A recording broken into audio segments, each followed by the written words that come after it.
Sheriff Dale Morgan always looked like the kind of man you shouldn't argue with.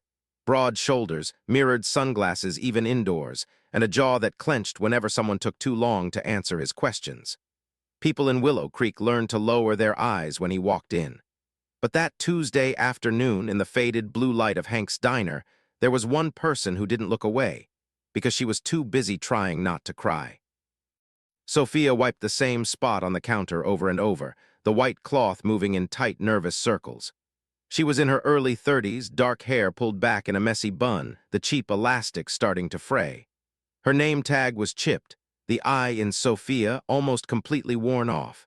She had been on her feet since 6 in the morning, and it was now almost 3. Her back ached, her ankles burned, and her eyes kept sliding to the clock like it might suddenly decide to move faster if she stared hard enough. It never did. "Hey," Sheriff Morgan's voice came from the end of the counter, low and slow, that forced kind of calm that always felt like a warning. "You got something for me today? Or you forget how this works?" Sophia froze. The cloth in her hand stopped moving. For a second she pretended she hadn't heard that maybe if she just didn't look at him, he would lose interest and walk away. But she knew better. Everyone knew better.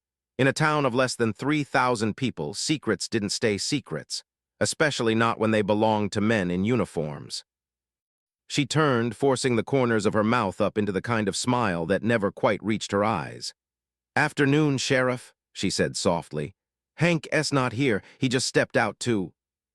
"I'm not talking about Hank." Morgan leaned on the counter, his fingers tapping once, twice, 3 times, the metal of his wedding ring ticking against the laminate. "I'm talking about you. Your little arrangement. Rent due on Friday, right? Funny how it keeps getting harder for you to pay it. Lucky you got someone willing to help." The words felt like oil in the air, thick and slimy. Sophia's throat tightened. Heat crawled up her neck. She felt exposed, like the whole diner could see the trembling in her hands, the way her chest rose and fell too fast.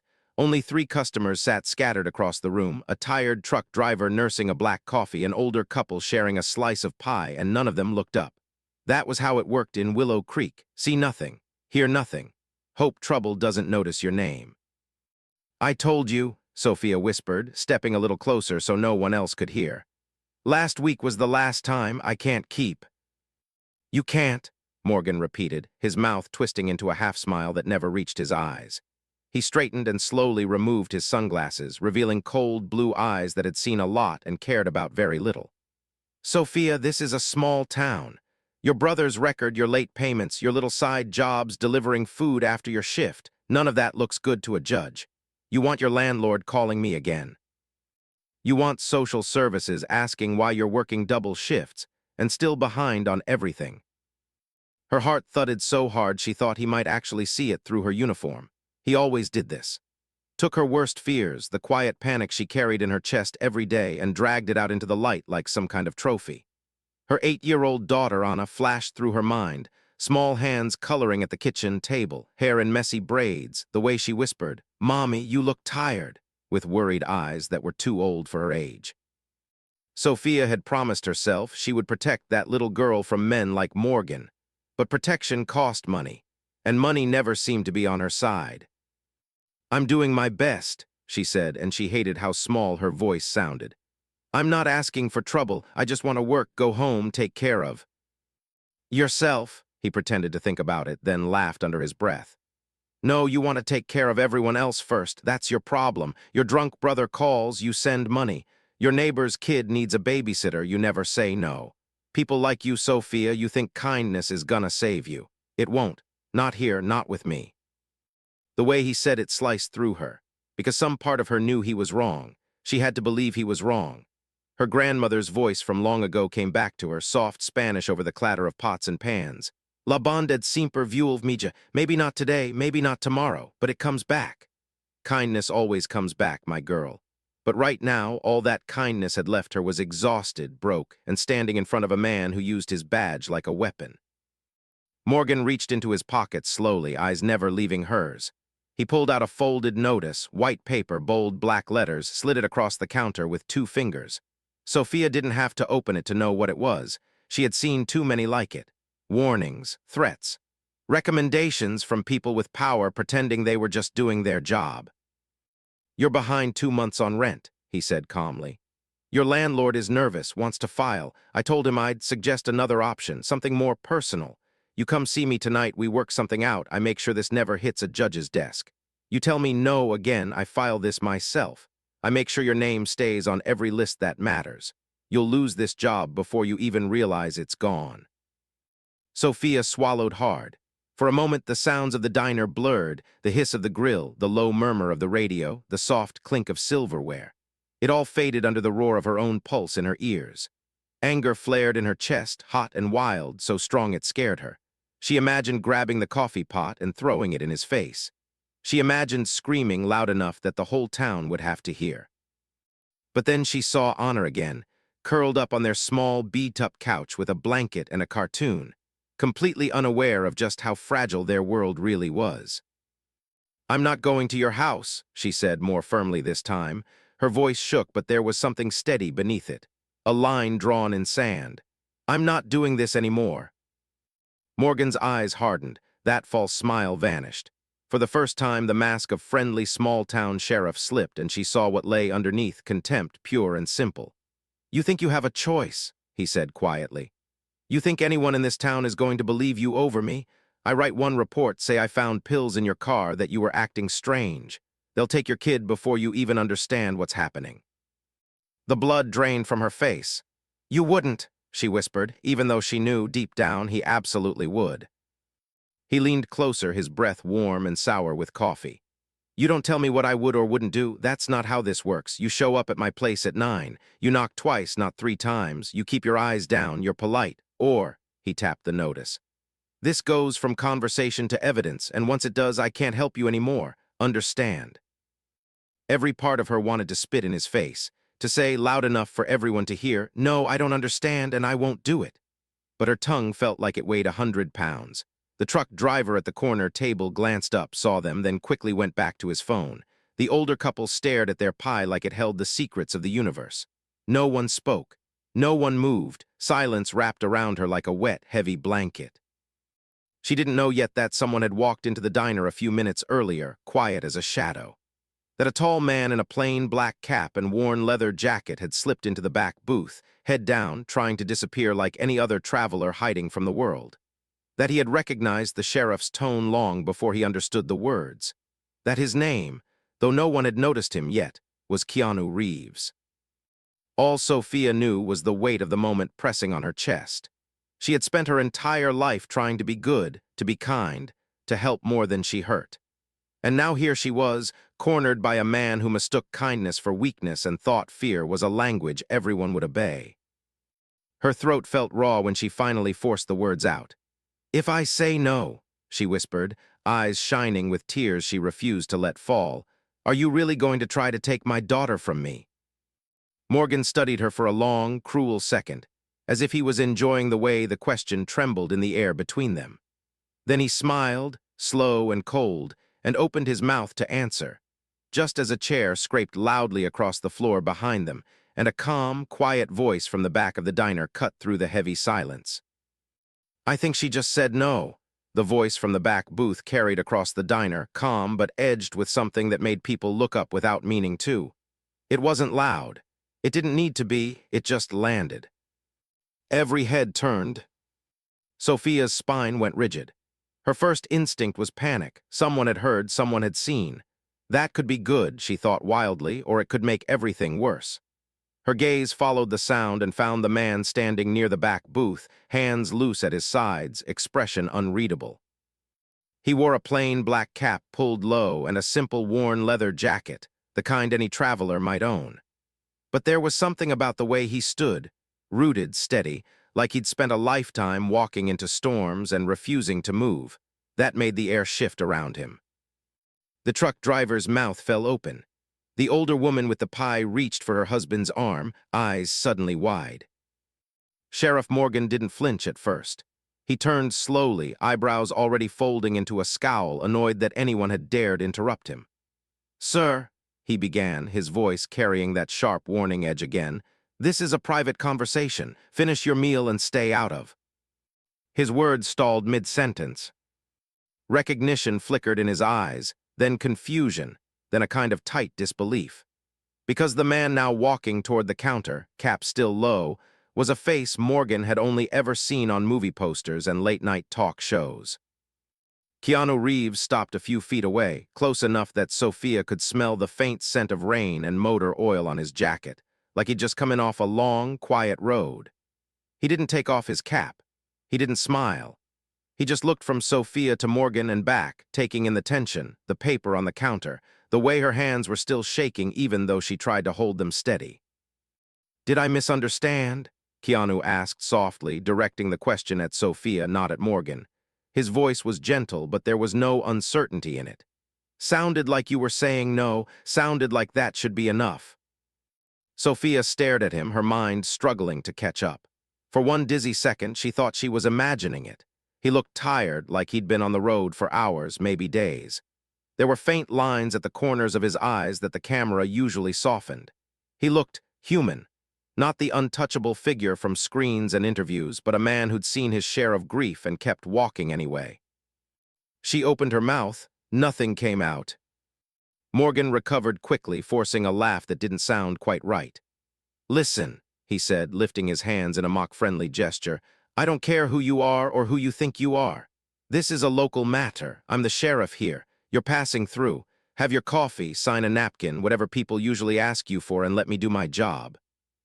His job. The word made something twist in Sophia's stomach. Keanu's gaze didn't move from her face. "Is he doing his job?" he asked quietly. "Or is he threatening you?" The question hung there, heavier than it had any right to be. The truck driver shifted in his seat.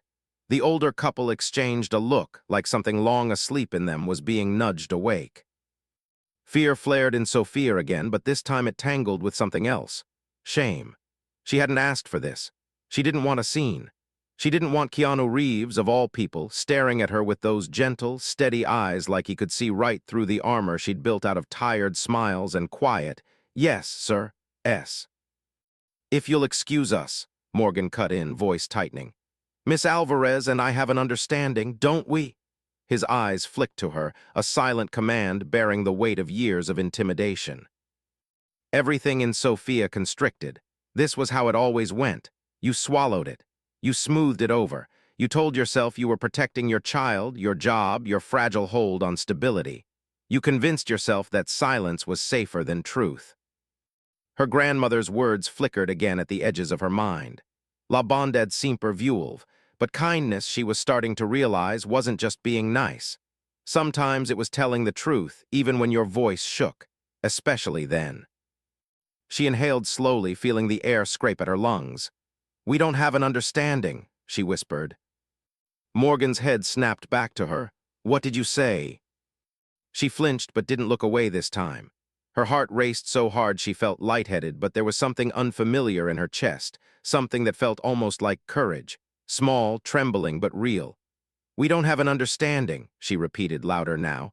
"You made threats. You've been making them for months. It's not help. It's not kindness. It's control." The word dropped like a stone.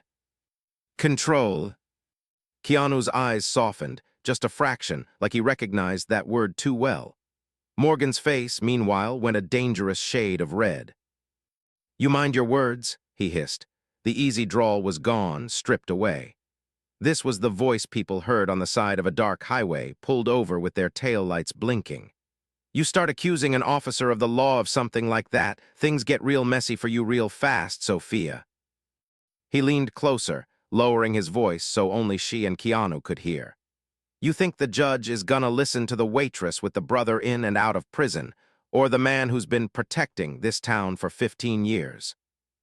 Sophia swallowed, her eyes burning. The way he twisted the word protecting made her sick. Keanu finally shifted his attention to Morgan fully, his voice still even. "You know what's interesting," he said, almost conversationally, "is how you keep reminding her who you are, your position, your power. If you were actually protecting her, you wouldn't need to do that." "This is none of your business," Morgan snapped. "You don't know this town, you don't know her, you don't know me." "You're right," Keanu said softly. "I don't know you, but I know fear when I see it. I know the way someone looks when they've been cornered for too long." His gaze flicked back to Sophia, and there was something fiercely gentle there. And I know what it feels like to not speak up and regret it for the rest of your life." The diner had gone completely silent now. Even the radio behind the counter seemed quieter, some old rock song playing low and distant. The truck driver set his cup down with a soft clink, jaw tight. The older man cleared his throat like he wanted to say something, then stopped himself. Bits of memories flashed through Keanu's mind, tabloids, invasive questions, nights when grief sat heavy on his chest like an anchor. He had spent years learning when to speak and when to let the cameras roll without giving them anything real. But this wasn't a red carpet. This was a woman in a small-town diner whose whole life was being squeezed by a man hiding behind a badge. "We could call someone," Keanu suggested, not looking away from Sophia. "A lawyer, the state police, someone outside of this town." Morgan laughed, short and sharp. "You think you can just stroll in here with your movie star nonsense and fix everything with one phone call? You have no idea how this works. This isn't a script. This is real life. There's no dramatic speech that changes everything in the last 10 minutes. Something about the mockery in his tone lit a spark in Sophia. She'd heard that line before, "This is just how it is. This is real life. You don't get to expect better." And she realized she was tired, not just physically from double shifts and long nights. Soul tired, tired of living bent over by everyone else's idea of what she did or didn't deserve. "What if it doesn't have to be like this?" she heard herself say, almost surprised by her own voice. What if someone writes it down, what you're doing, what you've done?" Her hand inched toward the notice on the counter, fingers brushing the edge of the paper. "You always said no one would believe me, but what if they don't just hear me? What if they see you?" For a beat, Morgan froze, some instinct pricking at the back of his mind. He glanced around the diner again and saw something that unsettled him more than Keanu's presence, the way people were looking now. Not away, not down, at him. The truck driver had pulled out his phone, screen angled low but recording. The older woman had her lips pressed together, eyes wet but steady. Even the young teen washing dishes in the back had stepped forward, half hidden behind the swinging kitchen door, his gaze locked on Morgan with a mixture of fear and something else. Disgust, maybe, or disappointment. "You think a few phones and some celebrity are going to scare me?" Morgan scoffed, but there was a faint tremor in his voice now. "I've got friends at the courthouse, at the paper, at the bank. Nothing leaves this town without me knowing." Keanu tilted his head slightly. "You just said this is real life," he murmured. "In real life, videos go everywhere, you know that. If you weren't worried, you wouldn't be talking so fast." The sheriff's jaw worked. His right hand twitched near the radio on his shoulder, then dropped. He couldn't call backup without making it obvious that he'd lost control of the situation. And control was the one thing he couldn't afford to lose. "Last chance," he said to Sophia, voice low and dangerous. "You say this was all a misunderstanding. You apologize. You tell our guest here that I've been helping you out, that I've been looking out for your kid. You do that, and maybe I forget how ungrateful you were just now." Sophia looked at him, really looked at him. The man who had knocked on her door just to check in. Who had lost paperwork on her late rent as long as she played along. Who had made her feel small and trapped and dirty in ways she hadn't even had words for. Kindness, she realized, wasn't smiling through abuse. Humility wasn't staying silent when someone used power to crush people who were already struggling. Courage didn't always look like shouting. Sometimes it looked exactly like this, standing behind a counter with shaking hands and saying the one thing that could tear your life apart and maybe, just maybe, put it back together in a different shape. Her voice trembled, but she didn't lower her eyes. "I'm not apologizing," she said, "not for telling the truth." Keanu's shoulders relaxed a fraction, like some tension he'd been holding finally eased. The truck driver's grip on his phone tightened. The older woman's lips parted on a quiet inhalation. Morgan stared at Sophia like he was seeing her for the first time, not as someone to intimidate or manipulate, but as a person who might actually stand against him. And he hated it. He leaned in so close she could see the tiny burst blood vessels in his eyes. "You have no idea what you've just started," he whispered. Sophia's breath hitched, but she held his gaze. "Maybe I'm finally starting something worth finishing," she replied, surprising herself with the steadiness in her words. For a second they were locked there, fear and fury, courage and control, until Keanu stepped half a step closer, placing himself just slightly between them. Not aggressive, not confrontational, just there. A quiet human shield. "You're going to want to be very careful about your next move, Sheriff," Keanu said softly. "Because the world is a lot bigger than Willow Creek, and it's watching more than you think." For the first time since he'd walked in, something like doubt flickered across Morgan's face. He opened his mouth, about to respond, when the bell over the diner door jingled sharply, and a familiar figure stepped in, wind-blown and breathless, eyes going wide as they took in the scene. It was Hank, the owner of the diner, Sophia's boss. He froze just inside the doorway, gaze bouncing from Sophia's tear-bright eyes to the sheriff's rigid posture to the man in the worn jacket standing protectively close beside her. Hank's weathered face went pale as he realized, in an instant, that the quiet corruption he'd suspected for years was no longer something that lived in whispers and shadows. It was right here, in his diner under his roof, and there would be no going back from whatever happened next. Hank had seen a lot in 40 years of running Hank's diner: drunk fights, broken hearts, kids leaving town with a backpack and a dream they barely believed in. But he had never seen his place this quiet. It was the kind of silence that made your skin prickle, like the air before a storm. He took in everything in one sweep, the sheriff leaning over his counter like he owned it. Sophia, shoulders tight, eyes shining but unbroken. The stranger in the worn leather jacket standing just a little too close to her not to mean something. The phones discreetly held in shaking hands, and the eviction notice on his countertop like a stain. "Hank," Sheriff Morgan said first, relief flashing across his face. Good, Hank's here, he thought. A local, a man who knows which side of his bread is buttered. "Glad you're back. Your girl here, gotten herself confused about a few things. I'm trying to clear it up before it gets messy." Hank locked eyes with Sophia, not the sheriff. Her jaw was clenched. Her fingers dug into the dish rag so tight her knuckles were white. For a heartbeat, a sharp, ugly guilt cut through him. He'd seen the fear in her eyes on nights when Morgan came in late and asked for a word. He'd heard the tremor in her voice when she said it was just a misunderstanding, and the sheriff was helping. He told himself it was none of his business. He told himself that going up against the sheriff would only make things worse for her, for everyone. "Clear it up," Hank repeated slowly, voice gravelly, like it hadn't been used for anything but small talk and order calls in too long. "That what you call this, Dale?" Morgan gave him a tight smile. "You know how it is. People fall behind, I step in, make sure no one winds up out on the street. Folks talk, rumors start. I'm trying to keep things calm." "There's nothing calm about threatening to take a kid away from her mother," Keanu said quietly. Hank's gaze snapped to him. The cap, the jawline, the eyes, recognition hit, but it slid past the fame and into something else. The man looked tired, sure, but steady.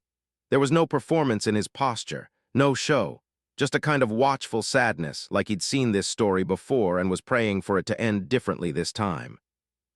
"Sophia," Hank said, his voice gentler now, "that true?" The question was simple, but the weight of it nearly brought her to her knees. For years, she'd been waiting for someone to ask and really mean it.